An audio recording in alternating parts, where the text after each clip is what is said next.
مامون چلا گیا، اس کے بعد اس کا بھائی تھا المعتصم باللہ۔ یہ جو معتصم باللہ تھا یہ پیدا ہوا 180 میں اور فوت ہوا 227 میں۔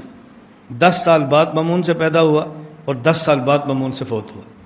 180 میں پیدا ہوا اور 227 میں فوت ہوا۔ اپنے بھائی کا جنازہ بھی اس نے پڑھایا ہے، بھائی کی وصیت پر خلیفہ بھی یہ بنا ہے۔ اس نے بھی یہ مسئلہ شروع کر دیا خلق قرآن والا۔ ایک عالم تھے امام احمد بن حنبل نور اللہ مرقدہ، یہ اس عقیدے کے کھلے کھلے مخالف تھے، اور امام احمد بن حنبل نے بڑھاپے میں قربانیاں کھائی ہیں اس مسئلے کے اوپر۔ سلیمان بن عبداللہ سجزی، سجستانی تھے، لوگ سجزی کہتے ہیں، سجزی، یہ فرماتے ہیں کہ میں گیا، ایسے بھیڑ تھی جیسے عید ہوتی ہے، رش تھا۔ معتصم باللہ کرسی پر بیٹھا ہے، امام احمد بن حنبل کو لایا گیا۔ معتصم باللہ نے کہا آپ کیا کہتے ہو؟ انہوں نے کہا میں کہتا ہوں قرآن مخلوق نہیں ہے، قرآن قدیم ہے، مخلوق نہیں ہے۔ تمہارے پاس کوئی دلیل بھی ہے؟ کہا بالکل، قرآن کہتا ہے وَإِنْ أَحَدٌ مِّنَ الْمُشْرِكِينَ اسْتَجَارَكَ فَأَجِرْهُ حَتَّى يَسْمَعَ كَلَامَ اللَّهِ۔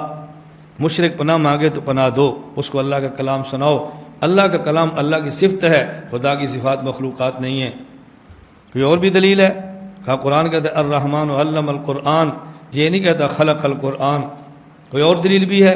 کیا قرآن کریم ہے یاسین والقرآن الحکیم، یہ نہیں کہا یاسین والقرآن المخلوق۔ کیا اس کو جیل میں ڈال دو؟ امام فرماتے ہیں دلیل دو، دلیل دو، دلیل، کوئی دلیل پیش کرو۔ کہا جیل میں ڈال دو۔ جیل میں ڈالا، کل پھر لائے، لاؤ احمد بن حنبل کو۔ سلیمان بن عبداللہ کہتے میں گیا تو معتصم باللہ تھا، رش پڑا ہوا تھا۔ ہاں احمد کیسی گزری رات؟ کہ الحمدللہ بہت اچھی گزری ہے۔ کیا کہنا چاہتے ہو؟ میں کہتا ہوں قرآن مخلوق نہیں ہے۔ کوئی دلیل لاؤ۔ کہا رات میں نے نماز پڑھی، میں سو گیا، میں نے خواب دیکھی کہ پہلی رکعت میں نے سورہ فاتحہ پڑھی اور سورۃ الناس پڑھی، دوسری میں پھر سورہ فاتحہ پڑھی اور سورۃ الفلق پڑھی۔ یہ قابل اشکال نہیں ہے، نوافل میں ترتیب ہوتی ہے، فرائض میں، نوافل میں ترتیب استحباب کے بھی خلاف نہیں۔ کیا میں نے سلام پھیرا، میں 2 رکعت پھر کھڑا ہوا، میں نے فاتحہ پڑھی، سورہ اخلاص پڑھنے لگا، میری زبان نہیں چلتی تھی۔ وہاں میں نے دیکھا کہ قرآن کریم کپڑے میں لپٹا ہوا ہے اور قرآن مرا ہوا ہے۔ میں نے مرے ہوئے قرآن کو غسل دیا، کفن دیا، میں نے جنازہ پڑھا اور دفن کر دیا۔ معتصم کہ اللہ کبھی قرآن بھی مرتا ہے؟ انہوں نے کہا تم خود ہی کہتے ہو مخلوق ہے، مخلوق نے تو مرنا ہی ہے، قرآن مر گیا تو پھر کیا ہوا؟ یہ خواب سنانے کا مقصد تھا، بات بتانی تھی نا، زیر کرنا تھا، میں نے یہ خواب دیکھی ہے۔ اس نے کہا بھی قرآن بھی مرا ہے۔ کہا تم خود کہتے ہو مخلوق ہے، مخلوق نے مرنا ہے، قرآن مر گیا تو پھر کیا ہوا؟ کیا پریشانی ہے تمہیں؟ کہ لے جاؤ اس کو جیل میں ڈال دو۔ امام احمد کے مخالف تو بہت تھے سرکاری ملا، ایک تھا احمد ابن ابی داؤد، ایک تھا بشر المریسی۔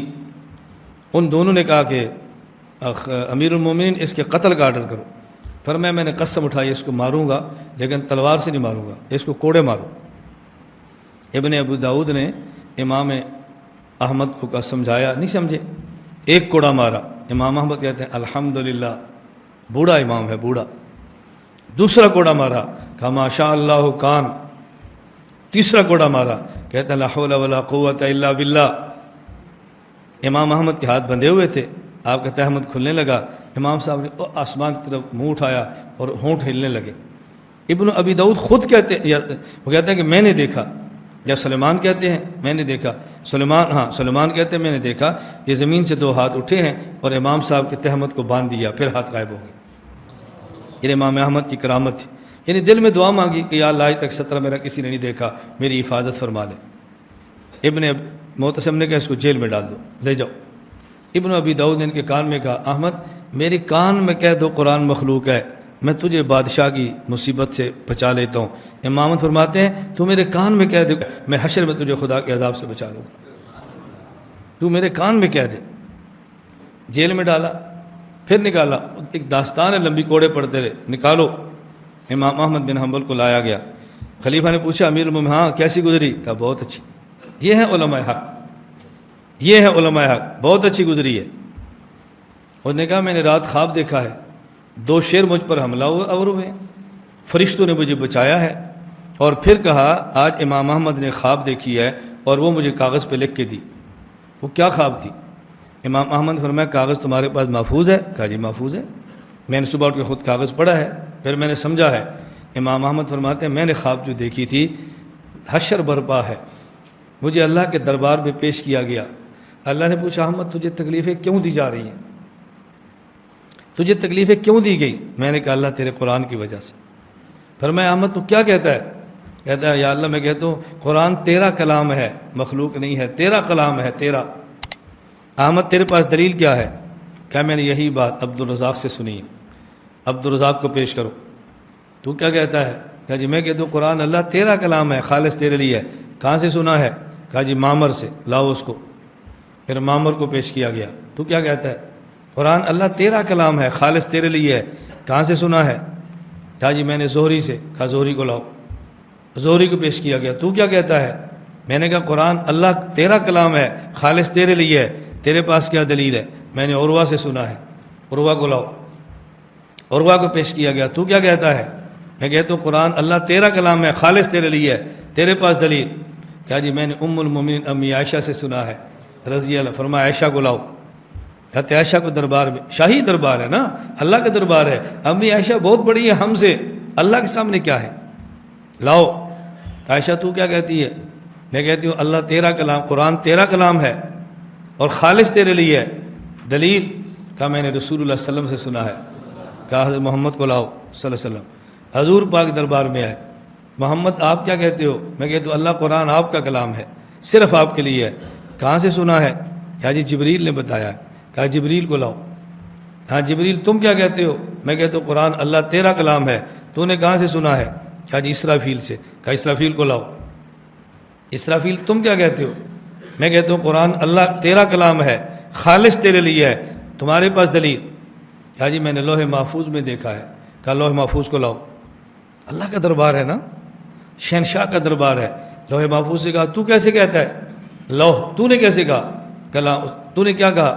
کہا جی میں کہتا ہوں قرآن آپ کا کلام ہے، خالص آپ کے لیے، تیری دلیل کیا ہے؟ کہا جی قلم مجھ پہ ایسے ہی چلا ہے. ہاں قلم کو پیش کرو. قلم. ہاں تو کیا کہتا ہے؟ تیرا کیا کہنا ہے؟ قرآن اللہ تیرا کلام ہے، خالص تیرے لیے ہے. تجھے کیسے پتہ چلا؟ کہ اللہ جیسے آپ بولے ہیں ویسے ہی میں چلا ہوں، میری کیا اوقات ہے، جیسے آپ بولے ہیں ویسے ہی چلاؤں. پھر کہتے ہیں اللہ پاک نے فرمایا قرآن میرا کلام ہے، خالص میرے لیے ہے. قلم نے ٹھیک کہا، لوح نے ٹھیک کہا، اسرافیل نے ٹھیک کہا، جبرائیل نے ٹھیک کہا، محمد نے ٹھیک کہا صلی اللہ علیہ وسلم، عائشہ نے ٹھیک کہا، عروہ نے ٹھیک کہا، زہری نے ٹھیک کہا، معمر نے ٹھیک کہا، عبدالرزاق نے ٹھیک کہا، احمد بن حنبل تو نے ٹھیک کہا. معتصم باللہ نے توبہ کر لی. کیا ابن ابی داؤد اور بشر المریسی دونوں کی گردن اڑا دو اور احمد بن حنبل کو عزت کے ساتھ رخصت کر دو. دین کے لیے کچھ قربانیاں ہوتی ہیں، یہ یاد رکھنا. انجام سرکاری ملا کا نہیں ہوتا، انجام اللہ والوں کا ہوتا ہے. اچھا انجام ان کا ہوتا ہے. جیو اہل حق بن کے جیو. کچھ وقت مشکلات، کچھ تکالیف آ سکتی ہیں، یہ نہیں کہ نہیں آئے گی. پھر اللہ کریم فتوحات کے دروازے کھولیں گے. اذا جاء نصر اللہ والفتح، یہ وحی کا پہلا سال نہیں ہے، یہ آخری سال ہے. وَرَأَيْتَ النَّاسَ يَدْخُلُونَ فِي دِينِ اللَّهِ أَفْوَاجًا، یہ شروع میں نہیں ہے، یہ اخیر میں ہے. اس لیے ہمارے مشائخ فرماتے ہیں اپنے مشائخ کی آخری زندگی دیکھو گے تو گمراہ ہو جائے گا. آخری زندگی کی نعمتیں نہ دیکھنا، ابتدائی زندگی مشکلات اور مشقتوں کو دیکھنا. ہمارے حضرت حکیم رحمۃ اللہ علیہ فرماتے آج تم اختر کو دیکھتے ہو، سفید کپڑے ہیں، اے سی لگا ہے، سفید کرسی پہ بیٹھا ہے، پاؤں کے نیچے تکیے ہیں. یہ تم نے کبھی سوچا یہ اختر کا بڑھاپا ہے؟ اختر نے 18 سال کی جوانی اپنے 70 سال کے بوڑھے شیخ کے بڑھاپے پہ فدا کی ہے. تم نے یہ کبھی دیکھا؟ یہ ہمارے حضرت شاہ عبد الغنی پھول پوری حکیم الامت کے خلیفہ مجاز، حضرت ان کی خدمت کرتے، دوائیاں کوٹتے، ان کے لیے مربے بناتے، خمیرے بناتے. حضرت نے معارف مثنوی یہ شرح لکھی اور تقریض کے لیے مولانا بنوری کیا بھیجی. ہر مولانا بنوری فرماتے میں نے معارف مثنوی دیکھی تو مجھے پتہ چلا کہ مولوی اختر مولوی ہے، ورنہ میں سمجھتا شاہ عبد الغنی پھول پوری نے نوکر رکھا ہوا ہے. جب تک یوں آپ فنا نہیں ہوتے نا، بھول جاؤ کہ کچھ ملے، بس یوں فنا ہو جاؤ، پھر فتوحات کے دروازے دیکھو. میں کہتا ہوں نا بھی 1 سال دورہ، 2 سال دورہ، پھر سال 2 سال لگاؤ، پھر دنیا میں جا کر کام کرو، آپ کو کام کرنے کا مزہ آئے گا انشاءاللہ. جلد بازی نہ کرو.